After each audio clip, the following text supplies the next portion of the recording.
வணக்கம். இன்னைக்கு நம்ம பார்க்க போறது என்னன்னா கோவக்காய். இங்க பாருங்க கோவக்காய்.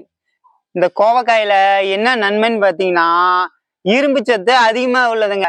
நம்ம சர்க்கரை நோயை குணப்படுத்துறது அதிகம் இந்த கோவக்காய்க்கு தான் ஒண்ணுது. ஆனா கொஞ்சம் கசப்புத்தன்மை இருக்கும். ஆனா நம்ம அதை சாப்பிட்டுட்டு வந்தோமா சர்க்கரை தன்மை குறையும்.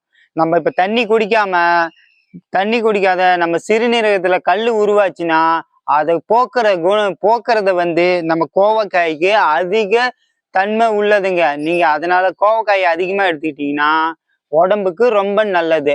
இன்னைக்கு கோவக்காயை வச்சுதான் நாம ரெசிபி பண்ண போறோம். வாங்க பார்க்கலாம். கோவக்காயை கட் பண்ணி எடுத்துக்கலாங்க. வாங்க இங்க பாருங்க, கோவக்காய் இப்படி ரெண்டு பக்கம் ரெண்டு வெட்டிட்டேனுங்க. இப்படி நாளா வெட்டிக்கலாங்க. கோவக்காய்க்கு கட் பண்ணி எடுத்துக்கலாம். கிடைச்சா வீண் பண்ணிடாதீங்க. ஆத்து பக்கம் ஏரி பக்கம்லாம் கிடைக்கும். நீங்க அப்படியே பார்த்துட்டு வந்துடாதீங்க. அதுல விட்டமின் சி உள்ளதுங்க. 2 கிலோ கோவக்காயை கட் பண்ணி எடுத்துக்கலாம்.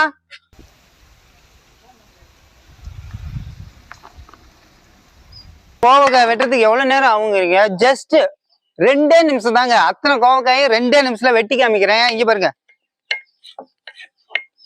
சமைக்கிறதுக்கு டைமிங்கும் முக்கியங்க. Taste with timing. முறுக்கு மாதிரி பொரிக்கணும். கொஞ்சம் ப்ரௌன் நல்லா எடுத்துக்கலாங்க. கோவக்காயை பொரிச்சு எடுத்துக்கிறோம். இங்க பாருங்க, எண்ணெயில போட்டாச்சு.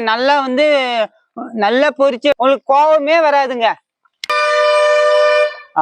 சோம்பு போட்டு பொரிச்சு எடுத்துட்டு வந்தாச்சுங்க. கோவக்காயை பொரிக்கிறதுக்கே 1 மணி நேரம் ஆச்சுங்க. எல்லாம் சப்ஸ்கிரைப் பண்ணுங்க மறக்காம.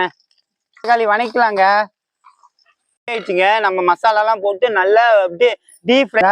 நான்வெஜ்ஜே தோத்துருங்க, அந்த அளவுக்கு டேஸ்ட்ல நம்ம பண்ணியாச்சுங்க. இங்க பாருங்க கோவக்காவை. இங்க பாருங்க, நான்வெஜ் டேஸ்ட் நல்லா செம்மையா பண்ணியாச்சுங்க. உங்களுக்கு இப்போ நான் சாப்பிட்டு காமிக்கிறேன்.